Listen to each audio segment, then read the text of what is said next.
Most Call of Duty fans have heard the name LA Thieves.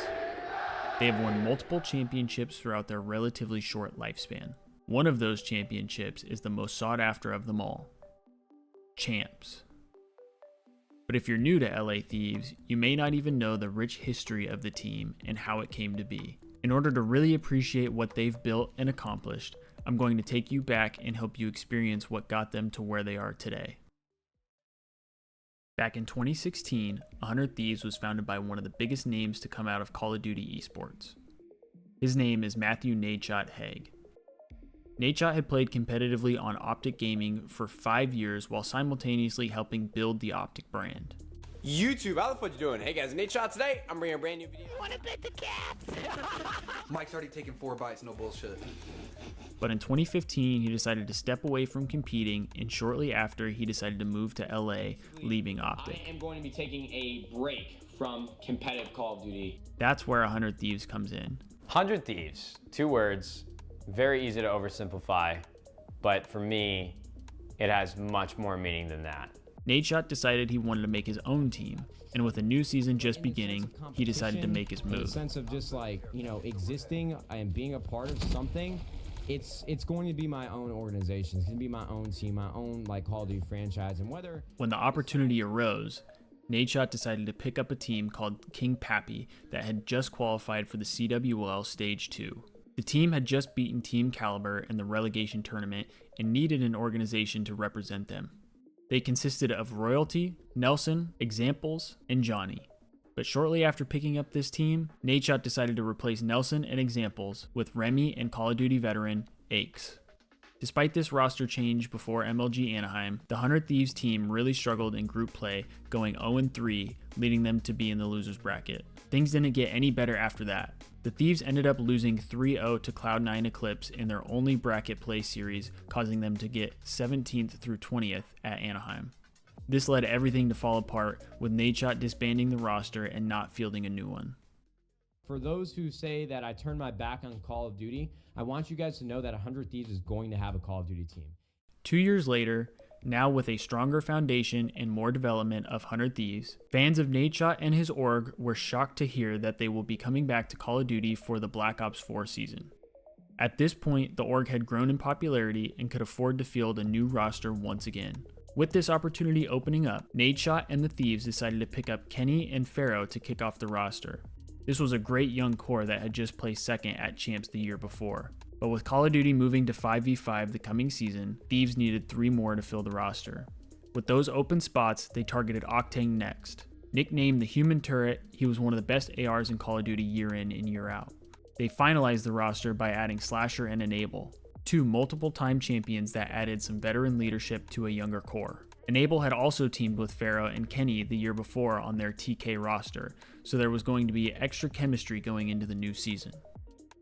With this new roster, there were some high hopes for the coming year based on how much talent was compiled onto one team. Once the season rolled around, the Thieves had some decent placings in CMG and MLG tournaments leading up to their first big tournament of the year, CWL's Las Vegas Open.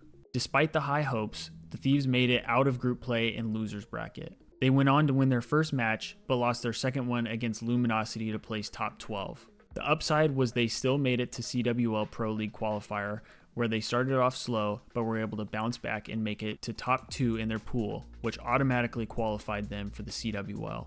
Despite them qualifying, there were still internal problems that weren't able to be fixed with their current roster. We had a lot of role issues beforehand, and we had a lot of people doing what they didn't want to do. I had to switch roles, Austin switched roles, Kenny and Jay kept switching. Because of this, 100 Thieves made a roster move that changed the course of 100 Thieves forever.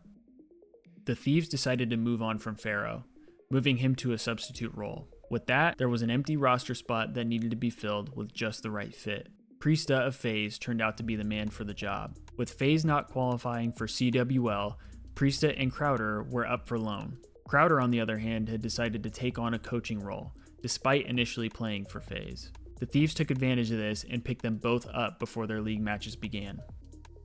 During the first split, the Thieves went 5-2 in league matches and earned themselves the top spot in their division. Despite the team's early struggles in hardpoint, the addition of Crowder really turned their game around, which was what led them to that 5-2 record going into CWL Fort Worth. things have not gone well for us. And all we can do day by day is try to improve. And I'm just hoping, I'm praying that things can start to come together and we see a different team on stage here very shortly in the future.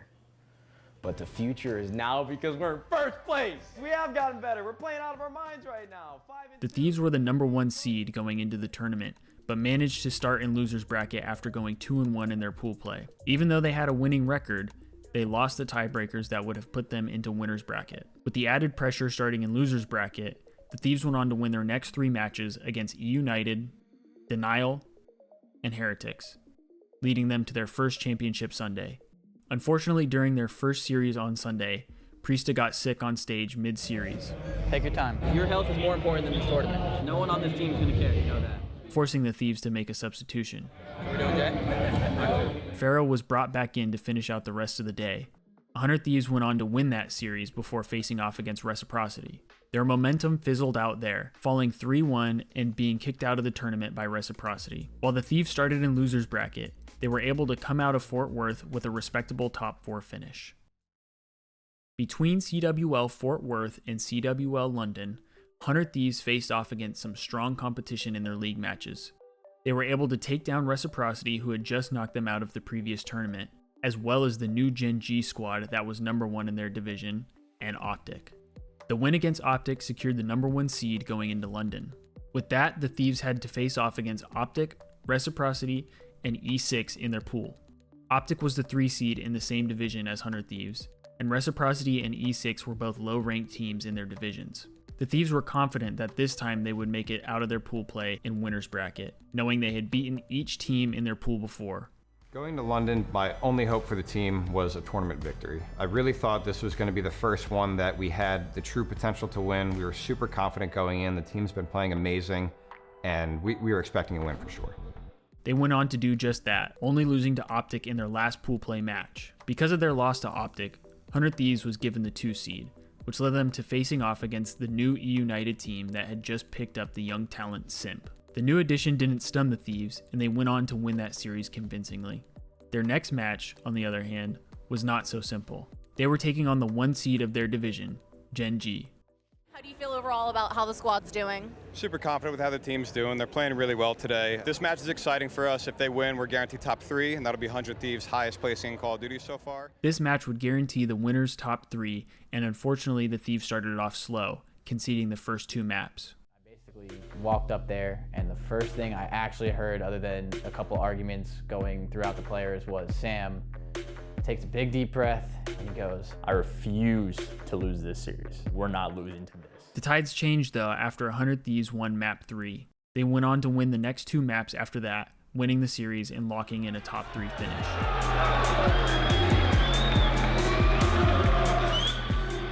Their next matchup was against the only team they had lost to throughout the tournament, OpTic. This was winners finals, and 100 Thieves wasn't looking to lose to the same team twice. This was a huge match for more reasons than one. Not only would this secure them a spot in the grand final, but beating OpTic was special. The team Nadeshot helped grow during his time competing was now facing off against his own organization for a spot in the grand finals. The players knew that they had to win not only for themselves, but for Nadeshot. And that's exactly what they did.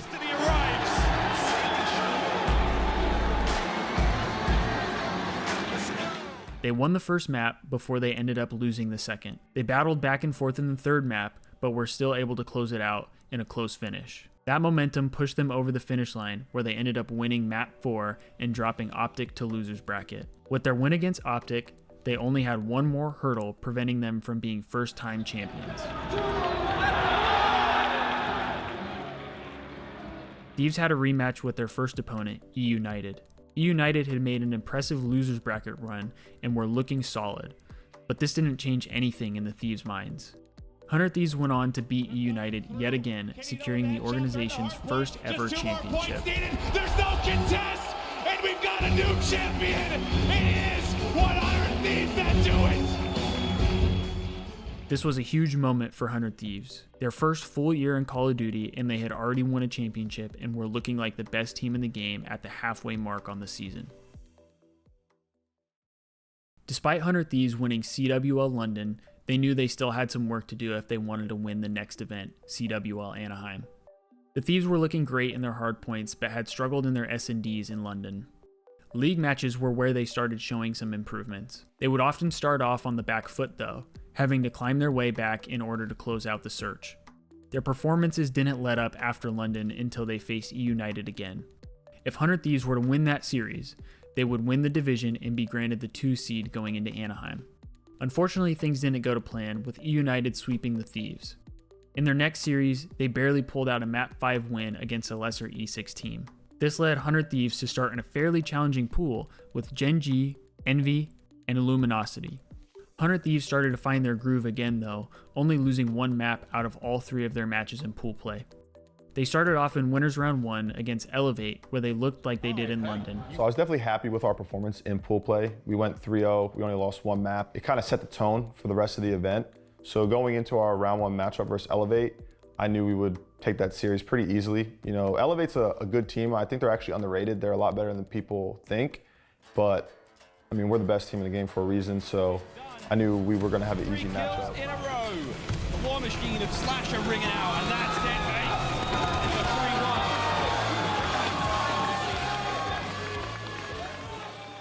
3-1. Their next match seemed inevitable. These were set to take on OpTic yet again. The 2 best teams in the game. It's just gonna be a bang.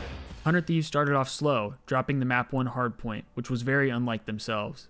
Map 2 looked like a different team as well, with Kenny dropping 14 kills in the search, leading them to a huge S&D win to tie the series. I think Ken had like 14 kills in S&D, Gridlock, great map. Then they went back to their normal selves, winning maps 3 and 4 to take down OpTic once again.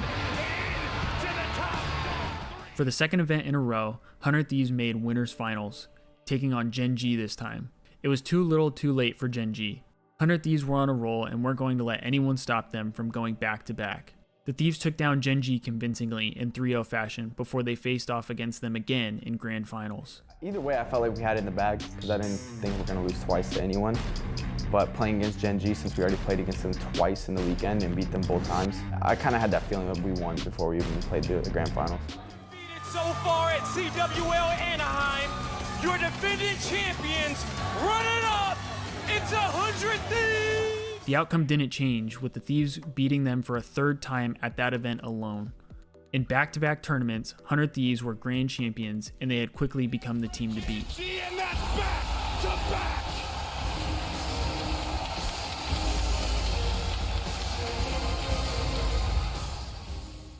With 100 Thieves winning the last 2 events, they became the favorites to take CWL Miami. They were trying to become the only team since the Complexity Dynasty to win back-to-back-to-back events. Complexity is probably the only team you would say has like a 3-peat. Yeah. Now you've got a chance to do it, which would put you in a very, very elite company. Does it put some added pressure on you headed into this weekend? It's like every event, it's a clean slate. I just want to win this event. And then if I win it, great. And then the next event comes up, I just want to win that event. The Thieves were confident coming back into Miami, winning their first series of the tournament. In winners round 2, they took on Faze. Faze came out with something to prove, upsetting the Thieves 3-0 early on in the tournament. 10 seconds on the clock.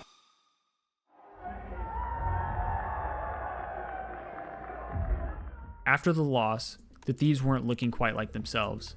They scraped by in their series against EG, winning 3-2 before they played the inevitable yet again. In losers round 2, the Thieves took on OpTic, where they locked in and swept them, knocking them out of the tournament. The Thieves went on to play Gen G next, where they battled back and forth throughout the series, taking it to a Game 5. In Game 5, the Thieves were down 5-3 when Mox of Gen G clutched a heartbreaking 1v3 to close out the series and knock out 100 Thieves, getting top 6. Octane spots him. Octane spots him. He got it. He got the kill. He got the kill. And Gen G do it. After having a rough tournament in Miami, 100 Thieves knew if they wanted to take a 3rd tournament on the year and be champs winners, they were going to have a major bounce back. Going into pool play, the Thieves were looking solid, not losing a single series. To start off bracket play, the Thieves were set to face Luminosity. They had started off pretty flat, dropping the series 3-1. It just seemed like our team was not awake. They weren't present. They came out super flat. We were losing gunfights. We were losing rotations and hardpoint that we normally don't. We just did not look like ourselves. Luminosity iced up in Game 4, winning a close hardpoint that could have turned things around for Thieves. From there, the morale seemed low, knowing they had to face off against a solid FaZe roster in Losers Round 1, the same team that had just sent them to the losers bracket at the previous tournament. They started off slow, falling in the first 2 maps and being down 2-0 in the control. At the time, you would have never guessed it, but this was the start of one of the greatest comebacks in Call of Duty history. Priest, no, what is that? Somehow it was on gridlock. Somehow I slid in sushi, killed Asim, and then there was only one person on the hill, and I knew how to push him because if I got that kill, then we just captured the point. Kill! Priest gets it, the contest once again in for Zuma. Is he just barely gets it? But Priest gets the kill! And somehow, 100 Thieves get the... Thieves went on to reverse sweep the control and then the series. Not without some tensions though. Octane had a huge 1v3 in map 5 to keep the Thieves' confidence rolling. But he just has to stop them from getting this plan in. It hits, but not much damage. Oh, that's bomb down. That's bomb down. Octane, make clutch in the 1v3. Zero hunting, 8 seconds on the clock. He's gonna wrap it around. Does he get the read? Here comes Zero. 2 seconds, 2 seconds. And Octane with the ice. After that series, the Thieves went on to beat their next 4 opponents in dominant fashion, either winning the series 3-1 or 3-0. This brought them all the way to Losers Finals, where they were set to take on the Green Wall once again. At this point in the tournament, the Thieves' momentum was too much for OpTic, taking them down in a convincing 3-0 fashion, getting them to the Grand Finals once again. And gentlemen, it all comes down to this. United was the team sitting and waiting for the Thieves on the other side of the stage. With the Thieves coming into the Grand Finals from Losers Bracket, they would have to win 2 series in order to be crowned world champions. 100 Thieves started off slow, dropping the map 1 hardpoint, but their confidence didn't waver. They went on to win the next 2 maps, only being 1 map away from getting a series reset. Unfortunately, United had other plans. To the map 5! This unfortunately was where the Thieves' momentum ran out. United closed out the series, winning the Game 5, and were crowned world champions, crushing the Thieves.